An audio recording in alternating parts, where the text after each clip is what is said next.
Hi hello నమస్తే. ఇది మన యూట్యూబ్ ఛానల్. ముందుగా మన ఛానల్కి స్వాగతం. వీడియో మీద కాకుండా ఆడియో మీద ఫోకస్ చేయండి. ఇప్పుడు మనం మన చైల్డ్హుడ్ డేస్కి వెళ్ళిపోదామా? సరే, ఇప్పుడు మీరు మీ చైల్డ్హుడ్ డేస్లో ఉన్నారన్నమాట. ఈ కథ మీ అమ్మ మీకు చెప్తున్నదిని ప్రశాంతంగా మనసారా వినండి. విని హాయిగా నవ్వుకోండి. అన్నట్లు మీరు ఇదే ఫస్ట్ టైం చూస్తున్నట్లయితే డిస్క్రిప్షన్లో ఫస్ట్ ఎపిసోడ్ లింక్ ఉంది, అది చూసి ఈ ఎపిసోడ్లోకి వచ్చేయండి. కమలకి అరుణ అడ్డొచ్చింది. సాయంత్రం వంట సంగతి అప్పుడే చెప్తాలేండి, ఇప్పుడు చెప్తే మరిచిపోతారు. బట్టల సంగతి చెప్పవేమక్కయ్యా, బుట్టెడు గుట్టలున్నాయి, అన్నీ నానబెట్టి ఉతకండి. రంగు బట్టలు తెల్ల బట్టలు కలపకూడదు, వేరువేరుగా నానబెట్టాలి. జాకెట్లు చీరలు కలపకూడదు. వంట అవ్వగానే బట్టల పని చేసేయండి, లేకపోతే సాయంత్రానికి తొందరగా అరవు. అరుణ అందుకుంది. ఇవాళ లక్ష్మి రాదు, బహుశా నిన్న జ్వరంతో వస్తే తగ్గేదాకా రావద్దని చెప్పాం. బట్టల పని అవగానే అంట్లు తోమి సర్దేయండి. కమల మళ్ళీ అందుకుంది. అంట్ల పని అవగానే గదులు బాకులు శుభ్రంగా ఉడిచేయండి. లక్ష్మి మానేసినప్పుడల్లా ఈ పనులన్నీ మేమే చేసుకుంటాం. ప్రసాద్ అంతసేపు పళ్ళు నూరుతూ పళ్ళన్నీ కదలగొట్టుకున్నాడు. ఈ పనులన్నీ మేం చేస్తుంటే మరి మీరేం చేస్తారు అన్నాడు చెదిరిపోయి బెదిరిపోతున్న పళ్ళతో. వినాలని ఉందా?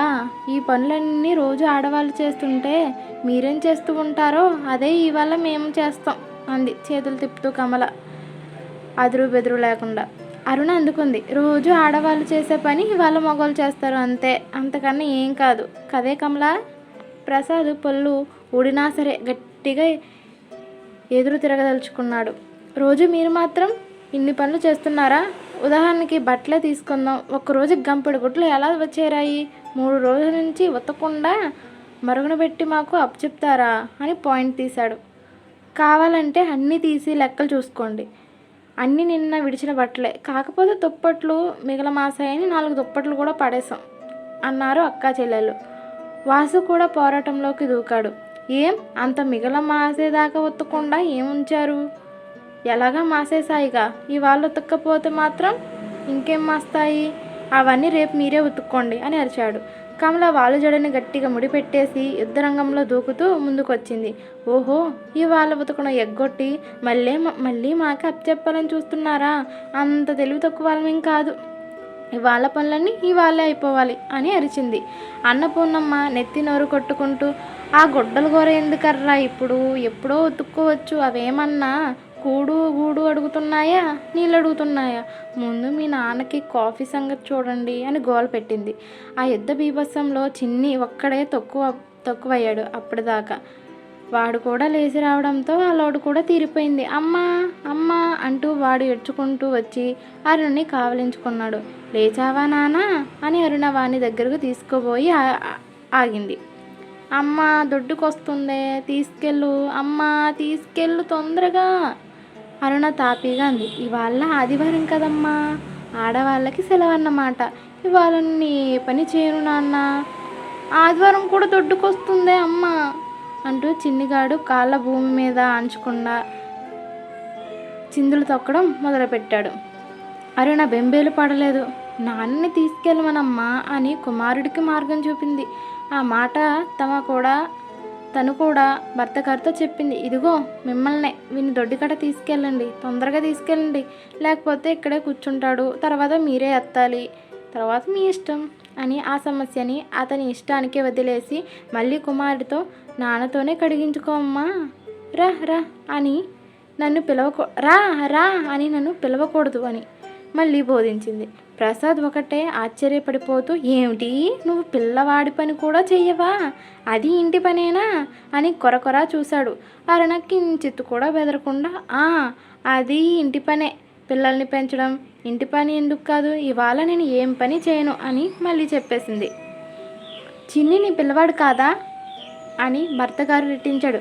6 రోజులు నా పిల్లవాడు, ఆదివారం నా పిల్లవాడు కాదు అని భార్య కూడా రెట్టించింది. పిల్లాడి మేనత్త ముందుకొచ్చి, నేను తీసుకెళ్తాను రారా, తొందరగా రా అని పిల్లాన్ని ఆహ్వానించింది.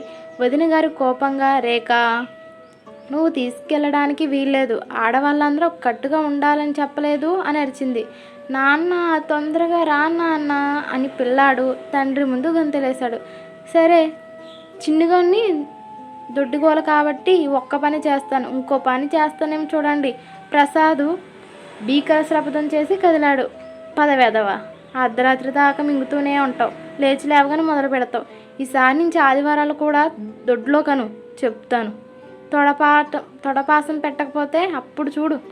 వెనక నుంచి అరుణ కోపంగా హెచ్చరికలు చేసింది. ఇదిగో వాడిని అలా విసుక్కుంటూ తీసుకెళ్లారనుకో, నేను ఒప్పుకోను. పిల్లల్ని పెంచడం అంటే అలాగేనా? విసుక్కోవడాలు కసురుకోవడాలను రోజు నేను ఇలాగే పెంచుతున్నానా? సరే సరే అలాగేలే, ముద్దులు పెట్టుకుంటూ దొడ్లోకి తీసుకెళ్తాలే అని వాగ్దానం విసిరాడు ప్రసాద్. అప్పటికే వేణు పాల సంచి లోపలికి తీసుకుపోయి కాఫీ కార్యక్రమం మొదలుపెట్టేశాడు. తండ్రికి కాఫీ ఇచ్చి ట్యాబ్లెట్లు ఇచ్చాడు. మిగిలిన అందరికీ గ్లాసులో పోస్తూ తెస్తూ కాఫీ కాఫీ అని అరుస్తూ వచ్చాడు. నేను మొగాడినే కాబట్టి నేను చేయొచ్చు. పెద్దదిన తొందరగా తీసుకో, చిన్నదిన నువ్వు కూడా. చిన్నన్నయ్య నువ్వు అంటూ పేరు పేరున అందరికీ గ్లాసులు అందించాడు. బతికించావురా భగవంతుడా అని ఆత్మలో ఒక దండం పెట్టుకున్నాడు వాసు. కమల కాఫీ సువాసనలు పీలుస్తూ, వేణు కాఫీ చేసావు కానీ మిగతా పనులేమీ నువ్వు చేయకూడదు, వీల్లేదు కూడా. నువ్వు వీలైనప్పుడల్లా చేస్తూనే ఉంటావు కాబట్టి నువ్వు కూడా మాలాగే సెలవు తీసుకోవాలి, తెలిసిందా అని మరిదిని హెచ్చరించి భర్త గారితో, ఇదిగో వాసుదేవరావు గారు, కాఫీ తాగడం అయ్యాక ఉప్మా పని మొదలు పెట్టండి అని ఆజ్ఞ జారీ చేసింది. సరిగ్గా అదే అనుకుంటున్నాను ఇప్పుడు. నీకు ఉప్మాలో అల్లం నచ్చుతుందా లేదా అని ఆలోచిస్తున్నా అని వాసుదేవరావు కమలాదేవి మీద వీలైనంత వెటకారం గుమ్మరించాడు. కమల ధీమాగా, సరే నేను చెప్పవలసింది చెప్పాను, చేయకపోతే అప్పుడే చూద్దాం అని వేలుముడి ఎగరేసింది. ఏం చేస్తావేమిటి? ఏం చేస్తానో అప్పుడే తెలుస్తుంది. ఎప్పుడు? తమరు ఇంకా ఇక్కడే వేలాడినప్పుడు. వాసు కొంచెం బెదురు ఎక్కువే. ఇతడు ప్రసాద్ అంతా ధైర్యస్తుడు కాదు. అరే వేణు, ఈ ఉప్మాలు నా వల్ల కాదు కానీ ఒక పని చెయ్యి. మనం ఎంతమంది ఉన్నాం?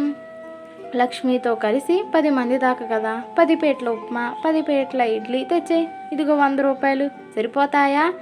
ఇక్కడ ఉన్నట్లు రావాలి అని 100 నోట్ల కోసం చొక్కా జేబులు చేయి పెట్టాడు కానీ అక్కడేమీ దొరకలేదు.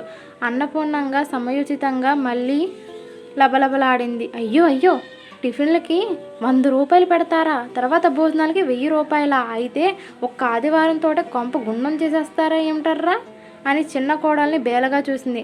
అమ్మ కమల, ఈ రూపాయలు మీరే తీసుకుని ఏ జాకెట్ గుడ్లో కొనుక్కోవచ్చు. ఆ ఉప్మా ఏదో మీరే చేసేరాదమ్మా అని సలహా ఇచ్చింది.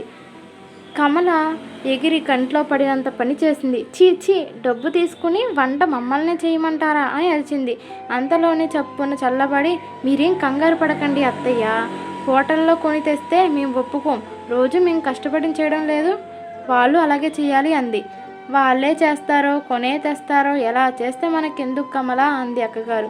కమల మొహం చాటు చేసి, వాళ్ళ డబ్బు ఒకటి మన డబ్బు ఒకటి నా అక్కయ్య అని గుసగుసలాడింది. నీ పిచ్చి కానీ వాళ్ళ దగ్గర అసలు డబ్బు ఎక్కడదే? 2 జీతాలు కలిపి తిప్పి కొడితే 4000 ఉండదు. ఎన్నాళ్ళు కొంటారో అది చూద్దాం అంది అక్కగారు. కమలకి కూడా అది చూద్దాం అనిపించింది. మరి అదేదో తొందరగా తెప్పించండి, అప్పుడే 8 కావస్తుంది. మేమైతే 7 గంటలకి అల్పాహారాలు వేడివేడిగా అందించడం లేదు అని గంటల లెక్కలు చెప్తుంది. చిన్ని వచ్చి మళ్ళీ తల్లిని పట్టుకున్నాడు. అమ్మ ఆకలి వేస్తుంది, ఏమన్నా పెట్టే అమ్మ, ఏమన్నా పెట్టమ్మా అని చేతులు పట్టుకొని వేలాడతాడు. అరుణ అనునయంగానే, మళ్ళీ నా దగ్గరికి ఎందుకు వచ్చావు నాన్న?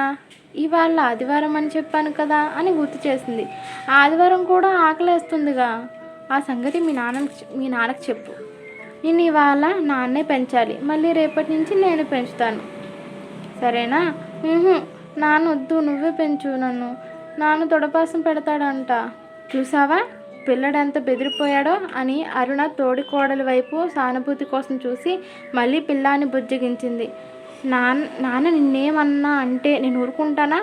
పోట్లాడను, బంగారు కొండవు కదా, చెప్పినట్లు వినాలి. అమ్మకి ఆదివారం అక్కర్లేదా? నువ్వే చెప్పు. ఇవాళ నాన్నతోటే నీళ్ళు పోయించుకో, నాన్నతోటే అన్నం తినిపించుకో, అన్నం పెట్టించుకో, అన్నీ నాన్నతోటే, సరేనా? నాయనమ్మతో చేయించుకుంటా. వద్దమ్మా, నాయనమ్మ కూడా సెలవే కదా, ఏం నాన్న దగ్గరికి వెళ్ళు. చిన్నిగాడు బిక్కముఖంతోనే నాన్న దగ్గరకు నడిచాడు. నాన్న ఆకలేస్తుంది నాన్న, ఏమన్నా పెట్టు. మా బాబే మా నాయనే లడ్డుండ్లు పెడతానమ్మా, చేస్తానుండు. ఆకలట ఆకలి, దిగుమతి అయ్యిందిగా ఇక ఎగుమత అని కుమారుడి మీద కర్రర చేశాడు తండ్రి గారు. అరుణ అలా వాణ్ణి వెటకారాలు చేయొద్దని చెప్పానా లేదా అని కోపంగా అడిగింది. నా ఇష్టం, నేను పెంచేటప్పుడు నా ఇష్టం వచ్చినట్లు పెంచుతాను, తిడతాను, కొడతాను, గోడ కుర్చీలు వేయిస్తాను, నా చిత్రహింసలు పెట్టేస్తాను. అదంతా నా ఇష్టం, నా పెంపకం నీకు నచ్చకపోతే నువ్వే పెంచుకో అని జవాబు చెప్పాడు తండ్రి. ఓహో, మీ ఎత్తు తెలిసింది, సరే అలాగే పెంచండి, ఎవరి పెంపకం బాగుందో వాడే గ్రహిస్తాడు, అలాగే పెంచండి అని దానికి సిద్ధపడింది అరుణ. కమల బావగారి మీద మండిపడుతూ, ఇవాళ మీరు వాడికి గోడ కుర్చీలు తొడపాసాలు ప్రసాదించే రేపు మీకు వయసు మళ్ళాక మీకు వాడు అవే అప్పగిస్తాడు, అది తెలుసుకోండి అని చేతులు తిప్పింది. రారా చిన్న, పాలు తాగుదు గాని నేను ఇస్తాను అని మళ్ళీ ముందుకొచ్చింది మేనత్త పిల్లాన్ని చూడలేక.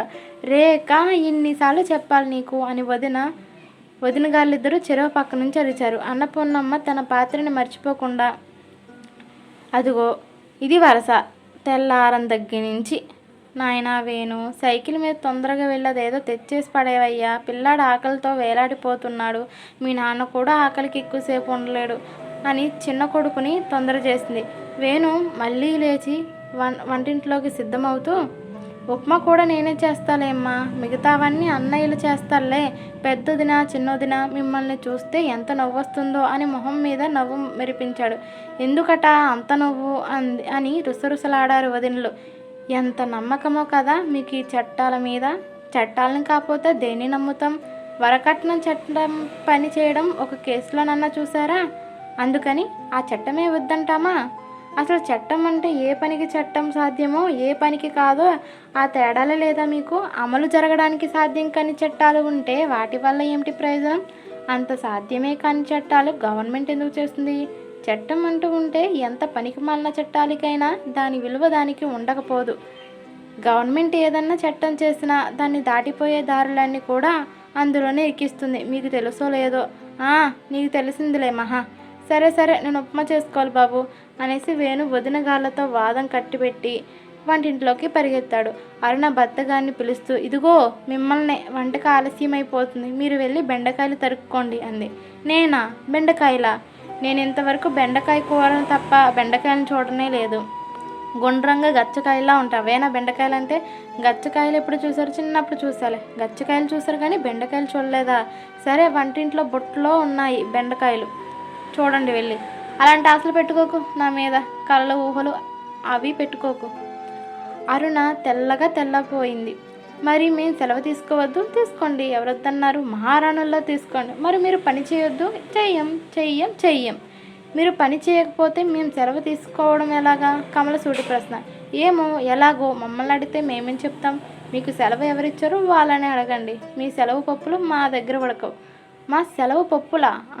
సెలవు పప్పులే, అంతేకాదు చట్టం పప్పులు కూడా. చట్టం పప్పులు కూడానా? దేని పప్పులు మా దగ్గర ఉడకవు. ఆదివారం లేదు, గీదివారం లేదు, సెలవు లేదు, గెలవలేదు. రోజులాగే మీరే చక్కగా పనులన్నీ చేసుకోండి. కావాలంటే సాయంత్రం సినిమాకి వెళ్దాం. తోడికోళ్ళిద్దరు ఒకరి ముఖాలు ఒకరు చూసుకుంటూ ఉండిపోయారు. ఎవరికి నోట మాట లేదు. పూర్ణక్కయ్య, అరుణ, వాసు, ప్రసాదు, అరే ఒక్కరూ పలకరే అంటూ ప్రవేశించాడు హనుమంతరావు.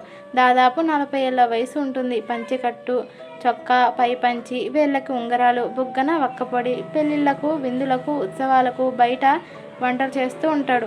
అదే ఆయన ప్రధాన వృత్తి. అందరూ ఇలా నుంచున్నారేమిటా? ఫోటోగా నేను నుంచోనా? ఆ జోకు ఆయన వాసు దగ్గర నుంచే నేర్చుకున్నాడు. రామావయ్య, మంచి టైంకే వచ్చావు అని ప్రసాదు ఆహ్వానం పలికాడు. మంచి రసకందాయంలోనే వచ్చావు హనుమంతు అంది అన్నపూర్ణమ్మ. రసకందాయమా? ఏమిటి? ఏమన్నా పాయాసం చేస్తున్నారా అని సంతోషించాడు హనుమంతు. ఎవరు చేసేది? ఆడవాళ్ళు పనులు కట్టిపెట్టి కూర్చున్నారు, మగాళ్ళు మేము అంతకన్నా చేయమంటున్నారు, ఇంకెవరు పాయసాలు చేసేది అని దీర్ఘం తీస్తుంది అన్నపూర్ణక్కయ్య. సరిపోయింది, అయితే ఎక్కడ మా కథే నడుస్తుందన్నమాట అని ఉసూరుమన్నాడు హనుమంతు. అంటే మీ ఇంట్లోనూ ఈ కథేనా అని కంటాలు. సరిగ్గా ఈ కథే. ఇవాళ ఆడవాళ్ళకి సెలవు రోజట కదా. శకుంతల చీకటిన లేపేసి చావగొట్టి చెవులు మూసింది. తను ఏ పని ముట్టుకోదట. నేను మొదట అల్పాహారం చేసి తర్వాత పూర్ణాహారం చేసి అటెనక ఆవిడ చీరలు కూడా ఉతికి అవన్నీ చేయాలట. ఇప్పుడు దాకా వాదించి సరే వస్తానుండు అని ఇలా తప్పించుకొచ్చా. మధ్యాహ్నం వెళ్తే సరే తనే వండే ఉంచుతుంది. లేకపోతే పూర్ణక్కయ్య ఎక్కడన్నా విన్నామా ఆఫీసులకి కంపెనీలకి సెలవులు ఉంటాయి కానీ ఇంట్లో పనికి సెలవేమిటక్కయ్యా? అవుననుకో. పోనీ వంట చేతనైన వాడివేగా, నీ చేతిలో పని ఆవిడ ఏదో అడిగింది చేసేయకపోయావా? మా వాళ్ళంటే పని చేత కాక మిడుగుతున్నారు కానీ అని పూర్ణక్కయ్య తనకు తోచిన సబు తాను చెప్పింది. అదేంటక్కయ్య పెద్దదానివి నువ్వు కూడా అలాగంటావు? బయట వంటలు చేస్తాను కదా అని ఇంట్లో ఆడదాన్ని కూర్చోబెట్టి నేను వంట చేయనా? ఏ రోగము రొస్టు వస్తే తప్పదు కానీ. అయ్యో ఈ మాత్రం పనికి రోగాలు రొస్టులు రావాలా హనుమంతు? రోగాలంటే రోగాలే కాదనుకో అని హనుమంత్ సర్దుకున్నాడు. అది కాదత్తయ్య, ఆ గవర్నమెంటు వాళ్ళు ఏదో అన్నారని వీళ్ళందరికీ తిక్కరేగింది.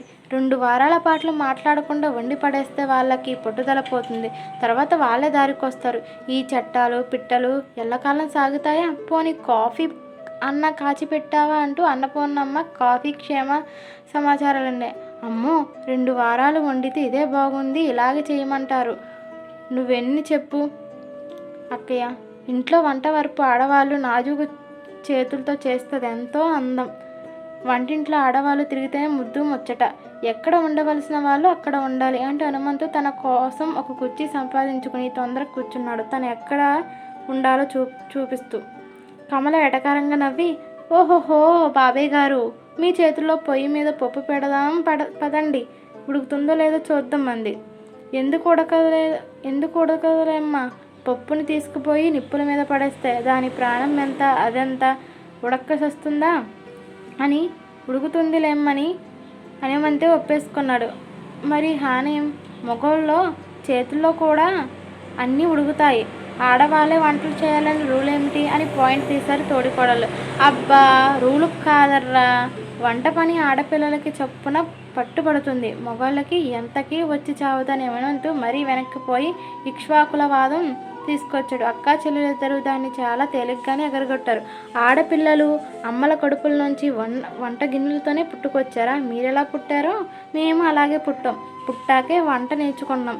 నేర్చుకుంటే ఏ పని అయినా వస్తుంది, ఏ వయసులో అయినా వస్తుంది అనేసారు వాళ్ళు గబగబా. అమ్మాయి మీరు ఇలా ఈకకి ఈక తోకకి తోక పీకి మాట్లాడితే ఆడవాళ్ళు అందమే పోతుంది. మగోళ్ళు కూడా వండుతారేమో కానీ ఆడవాళ్ళు వండినప్పుడు ఉండే రుచి, ఆ పరిమళం, ఆ అందం అవన్నీ ఉండేడుస్తాయా అన్నాడు హనుమంతు కొత్త పాయింట్ తెచ్చాననుకుంటూ. ఎప్పుడూ ఎక్కువగా మాట్లాడిన రేఖకు కూడా వాదన వేసుకోవాలని సరదా పుట్టింది. అదేమిటి మావయ్య, నలభీమ పాకం అని మొగాళ్ళ పేర్లతోనే చెప్తారుగా పెళ్ళిళ్ళకి, వాటికి మగోళ్ళే వండుతారనుగా? హోటల్లో స్వీట్ షాపుల్లో ఎవరు వండుతారు? ఇళ్లలో కన్నా అవి ఎంతో రుచిగా ఉంటాయి. కావాలంటే ఎవరన్నా అడుగు అంది నవ్వుతూ. సరిగ్గా మీ అత్తయ్య కూడా ఇలాగే వాదనేసుకుంది, మొగోళ్ళ వంటలే రుచిగా ఉంటాయని. నేను అలా అనడం లేదు. మగోళ్ళ వంటలు రుచిగా ఉండవు అంటే అది తప్పు అంటున్నాను. సరిగా నేర్చుకుని సరిగా చేస్తే ఎవరు చేసినా రుచి వస్తుంది. సరిగ్గా చేయకపోతే ఎవరు చేసినా రుచి రాదు. మనిషికి తేడా ఉంటే ఉండొచ్చు, అది వేరనుకో. అబ్బా రుచి సంగతి కాదమ్మా అని ఆ పాయింట్ చప్పున వదిలేశాడు హనుమంతు అటెనక. కుడి చెయ్యి ఎడమ చెయ్యి అని లేదంట్రా అనేసాడు గబుక్కున. ఆడవాళ్ళు ఎడమ చేతులు అని తీక్షణంగా చూపింది రేఖ. అబ్బా అది కాదమ్మా అని కొంచెం జంకి ఆ మాట కూడా మార్చాడు. ఒక్క మాట చెప్తా వినండి. భారత సంస్కృతి అనే మాట ఎప్పుడన్నా విన్నారా? దాని గొప్పతనం గురించి ఎప్పుడన్నా చదివారా? ఆడవాళ్ళంటే అనుకువగా, వినయంగా, ఒద్దికగా, అలా ఉంటే అందంగాని, నువ్వెంత అంటే నేనెంత అనుకుంటూ బబ్బా జబ్బా మని ఎదురు తిరిగితే అదో గొప్ప ఎబ్బే ఏమిటో మీరు అని అసలు ఉద్దేశం బయట పెట్టేశాడు హనుమంతు మావయ్య. రేఖ శాంతంగానే నవ్వింది. అవన్నీ నాకు తెలియవు కానీ మావయ్య, భారత సంస్కృతి అంటున్నావు, మరి భారత ప్రభుత్వమే కదా ఈ సెలవు సంగతి ఇచ్చింది. ఇరాన్ ప్రభుత్వమో అరబ్ ప్రభుత్వమో కాదు కదా అంది. అరుణ కమల చప్పట్లు కొట్టి రేఖ ఎంత బాగా చెప్పావో అని ఆడబిడ్డని తెగ మెచ్చేసుకున్నారు. హనుమంతు బాగా ఉక్రోషపడ్డాడు. ప్రభుత్వం ఇవ్వాలో మాట అంటుంది, రేపో మాట అంటుంది. దానికి వరస వాయి ఉంటేనా? సరే కానివ్వండి, ఇదెన్నాళ్ళో అది చూద్దాం. మొగోళ్ళ మొహోన్న ఏం రాసి పెట్టి ఉంటే అదే జరుగుతుంది అని వాదం కట్టిపెట్టేశాడు మావయ్య. మిగతా స్టోరీ ఎపిసోడ్ 3లో చూద్దాం. Thank you once again. ఇలాంటి ఆసనవుల కోసం మన ఛానల్ని సబ్స్క్రైబ్ చేసుకుని బెల్ సింబల్ని ఆన్లో పెట్టుకోండి.